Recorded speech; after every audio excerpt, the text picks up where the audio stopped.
এক দেশে ছিল এক রানী। তার নাম ছিল চন্দ্রলেখা রানী। সে খুব দয়ালু ও সুন্দরী। প্রজারা তাকে মায়ের মতো। প্রতিদিন সকালে বাগানে হাঁটত।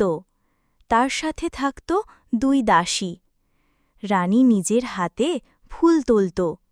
ফুল দিয়ে মন্দির সাজাত প্রতিদিন। রানীর ছিল একটি পাখি। পাখিটির নাম ছিল টুকটুক। টুকটুক গান গাইত রানীর কাঁধে। রানী গরিবদের দুঃখ শুনতেন। সে বলতেন, প্রজাই আমার সন্তান।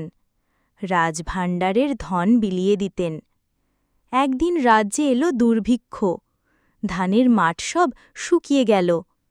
রানী রাজসভা ডেকে বললেন, ভাণ্ডার খুলে দাও প্রজার জন্য। রাজা রানীর সাহসে মুগ্ধ। রানী নিজ হাতে খাবার বিলালেন। সারা রাজ্য তখন কাঁপছিল খরায়। হঠাৎ বৃষ্টি এলো প্রবল বেগে। শুকনো মাঠ সবুজে ভরে গেল। প্রজারা হাসি মুখে ঘরে ফিরল। রানী প্রাসাদের ছাদে দাঁড়ালেন। তিনি বললেন, প্রজার হাসি আমার রাজ্য।